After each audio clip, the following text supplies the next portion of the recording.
નમસ્કાર વિદ્યાર્થી મિત્રો, કેમ છો બધા? મજામાં છો ને? સરસ, વેરી ગુડ. વિદ્યાર્થી મિત્રો, આજે આપણે ધોરણ 7ની અંદર વિષય ગણિત પ્રકરણ નંબર 11 પરિમિતિ અને ક્ષેત્રફળની વાત કરવાની છે. અગાઉના લેક્ચરની અંદર આપણે સમાંતર બાજુ ચતુષ્કોણના ક્ષેત્રફળનું સૂત્ર શું થાય એની વાત કરી હતી. તો સમાંતર બાજુ ચતુષ્કોણનું ક્ષેત્રફળ બરાબર આધાર ગુણ્યા ઊંચાઈ એટલે કે b ગુણ્યા h એ સૂત્ર આધારિત આપણે દાખલા પણ જોયા. તો આજે આપણે ત્રિકોણના ક્ષેત્રફળ વિશે અભ્યાસ કરવાનો છે કે ભાઈ ત્રિકોણના ક્ષેત્રફળનું સૂત્ર શું થાય અને એના દાખલાઓ છે એ કેવી રીતે ગણી શકાય એના વિશે જોવાનું છે. તો ત્રિકોણનું ક્ષેત્રફળ આપણે જોઈએ તો કોઈ પણ બે ત્રિકોણ હોય એ ત્રિકોણને જો ભેગા કરવામાં આવે એવી રીતે ગોઠવીએ કે જેથી એક આપણને સમાંતર બાજુ ચતુષ્કોણ મળે. તો અહીંયા આ રીતે આપણે બે ત્રિકોણ છે એને ભેગા કરવાથી તમે જોઈ શકો છો કે આ જે બે ત્રિકોણ છે, આ એક ત્રિકોણ અને આ બીજો ત્રિકોણ, બંને ત્રિકોણ છે અને એ બંને ત્રિકોણને ભેગા કરવામાં આવે એટલે આપણને કોનું ક્ષેત્રફળ મળે? ચતુષ્કોણનું ક્ષેત્રફળ આપણને મળતું હોય છે. તો આપણે લખી શકીએ કે ત્રિકોણનું ક્ષેત્રફળ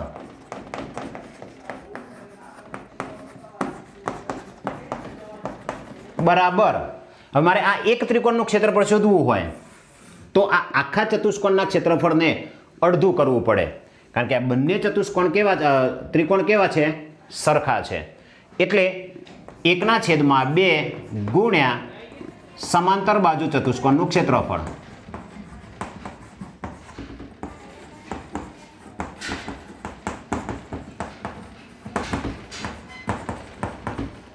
હવે વિદ્યાર્થી મિત્રો, આપણે સમાંતર બાજુ ચતુષ્કોણના ક્ષેત્રફળનું સૂત્ર જાણીએ છીએ કે આધાર ગુણ્યા ઊંચાઈ. સમાંતર બાજુ ચતુષ્કોણ છે એના ક્ષેત્રફળનું સૂત્ર શું થશે? આધાર ગુણ્યા ઊંચાઈ લેવામાં આવે છે. તો હવે આપણે સૂત્ર મેળવવું હોય તો 1/2 આધારને આપણે b તરીકે લઈએ છીએ, ઊંચાઈને h તરીકે લેવામાં આવે છે. એટલે કે આનું જે સૂત્ર છે 1/2h આપણે મેળવી શકાય. એટલે કે ત્રિકોણનું જ્યારે ક્ષેત્રફળ શોધવાનું આવે ત્યારે આપણે 1/2 આધાર ગુણ્યા ઊંચાઈ, આધાર કયો લેવો અને ઊંચાઈ કઈ લેવી એ જુદા જુદા ત્રિકોણ અંદર જુદું જુદું હોય છે. આપણે ત્રિકોણના પ્રકાર 3 જોયા. એમાં આપણે પહેલા લઘુકોણ ત્રિકોણ જોઈએ. તો આ થયો લઘુકોણ ત્રિકોણ. તો લઘુકોણ ત્રિકોણની અંદર આપણે આધાર કયો લેવો અને ઊંચાઈ કઈ લેવી? તો આપણે જે 90નો ખૂણો બને તો આ એની ઊંચાઈ થશે, બરાબર, આ એની ઊંચાઈ થશે. આ જે છે એનો પાયો થશે. ઊંચાઈ જેના ઉપર હોય એ પાયો થશે, એટલે b છે એ પાયો થશે. તો આપણને આ બે વસ્તુના માપ આપેલા હોય ત્યારે આ ત્રિકોણનું ક્ષેત્રફળ છે આ સૂત્રની મદદથી શોધી શકાય છે. બીજું કે આ તો વાત થઈ લઘુકોણ ત્રિકોણ. ગુરુકોણ ત્રિકોણ હોય તો મિત્રો આ ગુરુકોણ ત્રિકોણ છે. હવે આ જે ગુરુકોણ ત્રિકોણની અંદર તમે જોશો તો આ જે છે એ આપણે 90નો ખૂણો બની શકે આ રીતે. તો આને આપણે આગળ લંબાવી દેવું પડે તો આ એક વેધ બને. તો આ વેધના આધારે પણ તો આ એની ઊંચાઈ થશે અને આ એનો જે છે એ પાયો થશે, બરાબર ને? હવે એવું જરૂર નથી કે આ એક જ વેધ હોય. ત્રિકોણની અંદર 3 વેધ હોય, 3 શિરોબિંદુમાંથી પસાર થતા વેધ હોય. અહીંથી પણ વેધ આપણે દોરવામાં આવે તો એ પણ વેધ જ ગણાશે. 90નો ખૂણો બનાવવો જોઈએ તો એનો પાયો કયો થશે? આ બાજુનો પાયો થશે, બરાબર. ક્ષેત્રફળ બધાના સરખા જ આવશે. અહીંયા વેધ બદલાય છે પણ ક્ષેત્રફળ કેવા આવશે? બધાના સરખા આવશે. આની અંદર પણ તમે જો તો અહીંયા પણ વેધ આવશે, અહીંથી આમ પણ વેધ આવે. તમે ગમે તે વેધ અને પાયો લો પણ દરેકનું ક્ષેત્રફળ છે એ સરખું જોવા મળશે આની અંદર. એ જ રીતે વાત કરીએ આપણે કાટકોણ ત્રિકોણ. તો કાટકોણ ત્રિકોણની અંદર તો તમે જોઈ શકો છો કે આ જે બાજુ છે એ પોતે જ ઊંચાઈ થઈ જાય છે અને આ જે બાજુ છે એ જ પાયો થઈ જાય. એટલે આ b થઈ જશે અને આ h થઈ જશે. એ સિવાય અહીંથી પણ તમે પસાર થતું દોરી દો તો આને પણ આપણે h લઈ શકાય. અહીંથી તમે 90નો ખૂણો દોરો તો આને પણ આપણે h કહી શકાય. એટલે કે 3h એના વેધ છે એ 3 મળે છે, ઊંચાઈ 3 મળે. એ એ ત્રણે ત્રણ ઊંચાઈ લઈ અને એના અનુરૂપ જે પાયા છે એ પણ જુદા જુદા હોય. તમે ક્ષેત્રફળ આ શોધશો તો ત્રણેયનું એક સરખું જ જોવા મળશે. બરાબર, એટલે આપણને જે રીતે જે પાયો અને જે ઊંચાઈ આપી હોય એના આધારે આપણે એનું ક્ષેત્રફળ શોધવાનું છે. તો આ સૂત્ર યાદ રાખી લેજો કે ત્રિકોણનું ક્ષેત્રફળ બરાબર 1/2 b ગુણ્યા h. બરાબર. હવે વિદ્યાર્થી મિત્રો આપણે ઉદાહરણ નંબર 6 જોઈએ, જેની રકમ છે એક સમાંતર બાજુ ચતુષ્કોણની એક બાજુનું માપ અને તેને અનુરૂપ ઊંચાઈ અનુક્રમે 4 સેન્ટીમીટર અને 3 સેન્ટીમીટર છે, તો તેનું ક્ષેત્રફળ શોધો. તો અહીંયા પહેલાં આપણે સમાંતર બાજુ ચતુષ્કોણ છે એની ઊંચાઈ, તો આપણે ઊંચાઈને h તરીકે લઈ શકીએ. તો પહેલાં તો અનુરૂપ એક બાજુ, તો પહેલું જે આપેલું છે એ બાજુનું માપ આપેલું છે. બીજું જે માપ આપ્યું છે ઊંચાઈ, એ આ ઊંચાઈનું માપ આપેલું છે. એટલે કે એક બાજુનું માપ. હવે બાજુના માપને છે એને આપણે આધાર તરીકે લઈશું, કે જેને આપણે b કહેવાય. એ આપણને કેટલું આપેલું છે? 4 સેન્ટીમીટર. અને અનુરૂપ ઊંચાઈ, જે ઊંચાઈ આપેલી છે ઊંચાઈને આપણે h તરીકે લઈએ, જે આપણને આપેલી છે 3 સેન્ટીમીટર. કારણ કે ચતુષ્કોણ દોરીએ ત્યારે આ જે છે એ બાજુને અનુરૂપ એની ઊંચાઈ આપેલી છે. તો આ જે સમાંતર બાજુ ચતુષ્કોણ છે એનું ક્ષેત્રફળ શોધવું હોય તો સૂત્ર મૂકી દઈએ કે સમાંતર બાજુ ચતુષ્કોણનું ક્ષેત્રફળ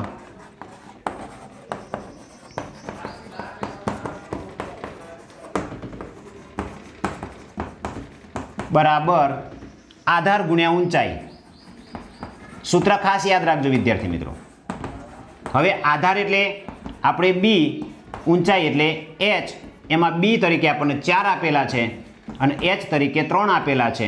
એટલે 4 ગુણ્યા 3 કરીએ એટલે 12 ચોરસ સેન્ટીમીટર. ક્ષેત્રફળનો એકમ છે એ ખાસ લખવો પડે. ઘણા વિદ્યાર્થીઓ છે ભૂલી જાય છે, એટલે ખાસ તમે એકમ લખવાનું ભૂલતા નહીં. અહીંયા માપ લખો ત્યારે પણ એકમ લખવાનો, અને જવાબ આવી જાય પછી પણ આપણે એકમ લખવો ફરજિયાત છે. એટલે આ રીતે સમાંતર બાજુ ચતુષ્કોણનું ક્ષેત્રફળ છે 12 ચોરસ સેન્ટીમીટર મળે છે આપણને. હવે વિદ્યાર્થી મિત્રો એના પછીનું જે ઉદાહરણ છે એ આપણે જોઈએ ઉદાહરણ 7.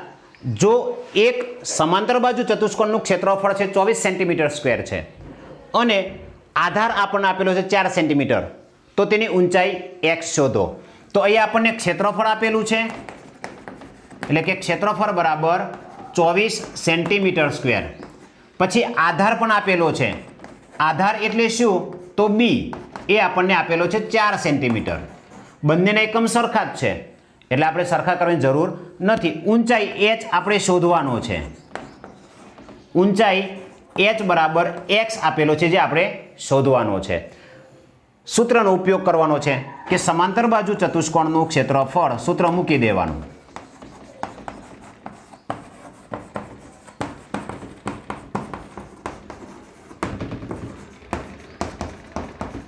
તો સમાંતર બાજુ ચતુષ્કોણનું ક્ષેત્રફળ બરાબર આધાર ગુણ્યા ઊંચાઈ. ચલો હવે આધાર કયો આપણને આપેલો છે? બરાબર, ક્ષેત્રફળ આપેલું છે. ક્ષેત્રફળ 24 આપ્યું છે, તો આપણે અહીંયા શું લખશું? 24. બરાબર. આધાર આપણને આપેલો છે 4. ઊંચાઈ છે આપણને x આપેલી છે, જે શોધવાનો છે, તો અહીંયા x. ચલો 4 અને x ગુણાકારમાં છે. 4 ને બરાબરની બીજી બાજુ લઈ જઈએ એટલે ભાગાકારમાં જશે, તો માટે x ને કરતા કરીએ આપણે. તો x બરાબર 24/4, માટે x બરાબર છેદ ઉડાડી દઈએ એટલે કેટલા મળશે આપણને? 6 સેન્ટીમીટર. તો આપણે જવાબમાં લખી શકીએ કે ચતુષ્કોણ જે છે એની ઊંચાઈ, સમાંતર બાજુ ચતુષ્કોણની ઊંચાઈ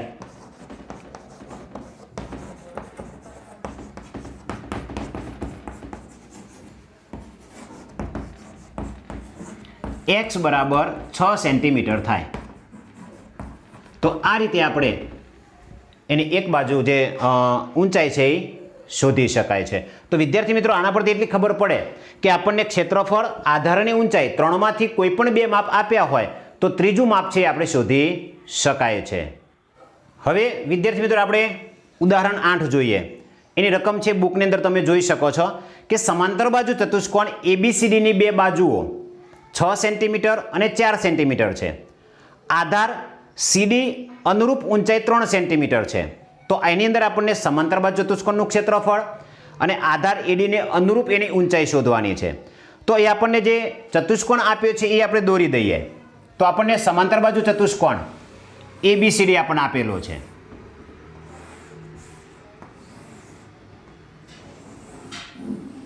તો આ એક સમાંતર બાજુ ચતુષ્કોણ ABC અને D આપેલો છે. એની અંદર આપણને એવું કીધું છે કે બે બાજુઓના માપ આપણને આપેલા છે. એક 6 સેન્ટીમીટર, તો આ છે 6 સેન્ટીમીટર અને આ છે 4 સેન્ટીમીટર. હવે આ જે બે બાજુઓ છે એને અનુરૂપ ઊંચાઈ, તો આપણે જોઈએ તો આને જે B છે એ Bમાંથી અનુરૂપ ઊંચાઈ આપણે લેવાની છે. તો એની અનુરૂપ ઊંચાઈ એક આપણને આપેલી છે. આપણે કીધું છે કે અનુરૂપ ઊંચાઈ CD છે, CD ને અનુરૂપ ઊંચાઈ કીધું છે. CD ને અનુરૂપ ઊંચાઈ આપણને આપેલી છે કેટલી? 3 સેન્ટીમીટર. તો આ જે માપ છે એ 3 સેન્ટીમીટર છે. તો જવાબમાં આપણે બે શોધવાના છે. આનું ક્ષેત્રફળ શોધવાનું છે અને બીજું આ AD ને અનુરૂપ ઊંચાઈ જે છે એ આપણે શોધવાની છે. તો AD ને અનુરૂપ ઊંચાઈ તમે જોઈ શકો છો કે આપણને આ મળશે. આનું ક્ષેત્રફળ છે એ તમે આનું માપ આપ્યું છે ઊંચાઈનું, આનું માપ આપણને આપેલું નથી. બંનેને ઊંચાઈ તરીકે લઈ અને ક્ષેત્રફળ છે ગણી શકાય.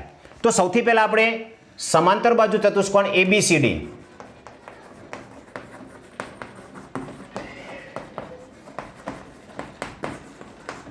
ABCD નું ક્ષેત્રફળ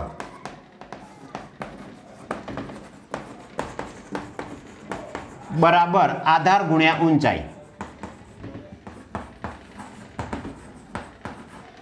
ચલો, આધાર એટલે કયો? તો આની અંદર તમે જોઈ શકો છો કે આધાર આપણને CD છે જે 6 સેન્ટીમીટર આપ્યો છે, ઊંચાઈ છે 3 છે, એ આપણે લઈ ગણતરી કરી શકીએ.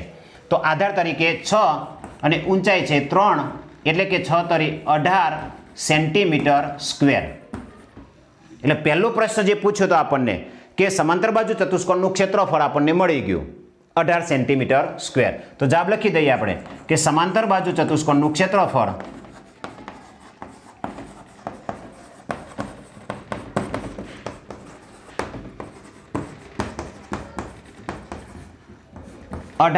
સેન્ટીમીટર સ્ક્વેર થાય.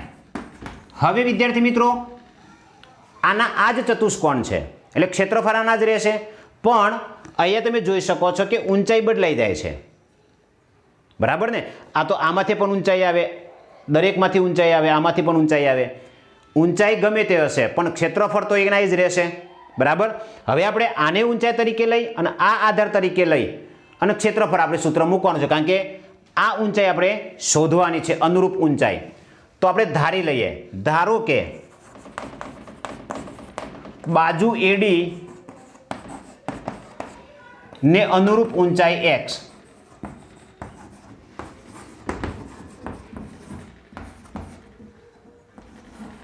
જો અનુરૂપ ઊંચાઈ આપણે આ x લઈ લઈએ તો સમાંતર બાજુ ચતુષ્કોણનું ક્ષેત્રફળ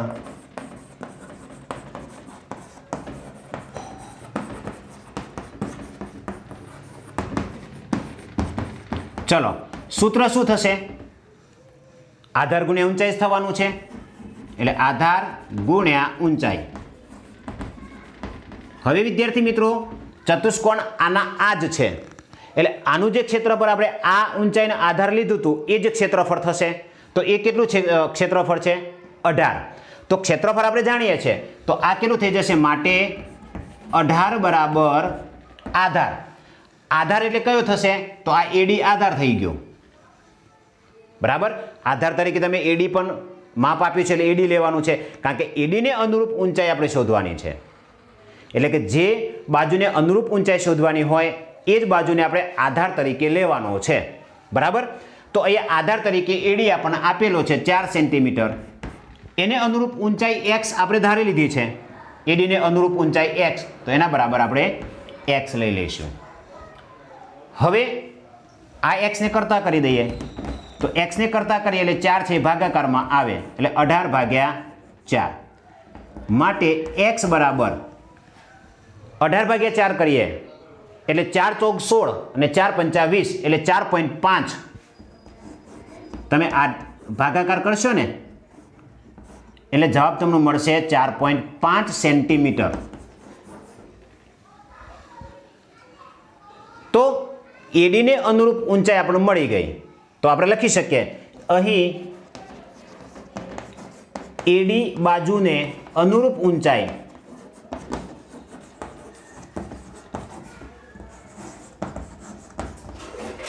4.5 સેન્ટીમીટર થાય. તો આ રીતે આપણે જવાબ છે શોધી શકાય.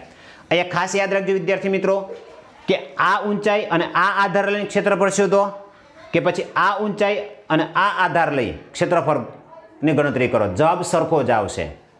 એટલે જેટલી ઊંચાઈ અને જેટલા આધાર તમે આની અંદર લેશો એ બધા ગણતરી કરશો તો જવાબ છે એ ક્ષેત્રફળ આપણને સરખું જ જોવા મળે છે. તો આ રીતે આપણે દાખલો ગણી શકાય છે. તો ખ્યાલ આવી ગયો હશે તમને, બરાબર ને? ઓકે. હવે વિદ્યાર્થી મિત્રો આપણે ઉદાહરણ 9 જોઈએ. આપેલી આકૃતિના ક્ષેત્રફળ શોધો. પહેલી જે આકૃતિ છે ત્રિકોણ PQR નું ક્ષેત્રફળ શોધવાનું, બીજી આકૃતિમાં છે ત્રિકોણ LMN નું ક્ષેત્રફળ શોધવાનું. તો સૌથી પહેલા આપણે પહેલી જે આકૃતિ છે એનું ક્ષેત્રફળ આપણે શોધીએ. તો ત્રિકોણ PQR નું ક્ષેત્રફળ બરાબર 1/2 ગુણ્યા આધાર ગુણ્યા ઊંચાઈ.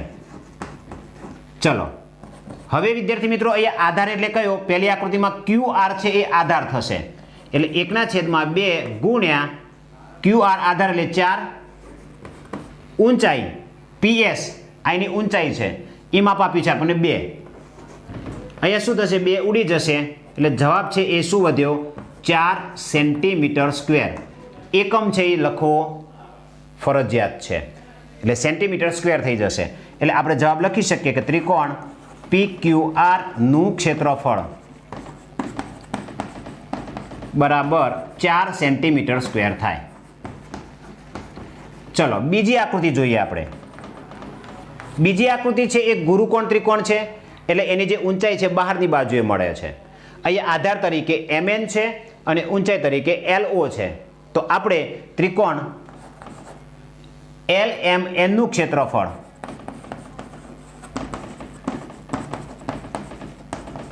બરાબર 1/2 ગુણ્યા આધાર ગુણ્યા ઊંચાઈ. ચલો હવે આની અંદર તમે જોઈ શકો છો કે 1/2 ગુણ્યા આધાર એટલે કયો થશે? MN. ઊંચાઈ એટલે કઈ થશે? LO. બરાબર ને? અહીંયા આધાર તરીકે MN છે, ઊંચાઈ તરીકે LO છે. કિંમત મૂકી દો 3 અને 2 તો 1/2 ગુણ્યા MN એટલે 3 અને LO એટલે 2. તો અહીંયા 2 છે એ ઉડી જશે. શું વધશે? 3 સેન્ટીમીટર સ્ક્વેર. એનો એકમ છે એ 3 સેન્ટીમીટર સ્ક્વેર એટલે કે સેન્ટીમીટર સ્ક્વેર લખવાનો છે. એટલે કે ત્રિકોણ LMN નું ક્ષેત્રફળ 3 સેન્ટીમીટર સ્ક્વેર થાય. તો આ રીતે આપણે બંને આકૃતિના ક્ષેત્રફળ શોધી શકાય છે. ત્યાર પછી વિદ્યાર્થી મિત્રો ઉદાહરણ 10 છે જેમાં ત્રિકોણ ABC નું ક્ષેત્રફળ આપણને આપેલું છે. એમાં તમે જોઈ શકો છો કે ABC નું ક્ષેત્રફળ આપેલું છે, ઊંચાઈ આપેલી છે, તો પાયો BC આપણે શોધવાનો છે. બરાબર? તો ત્રિકોણ ABC નું ક્ષેત્રફળ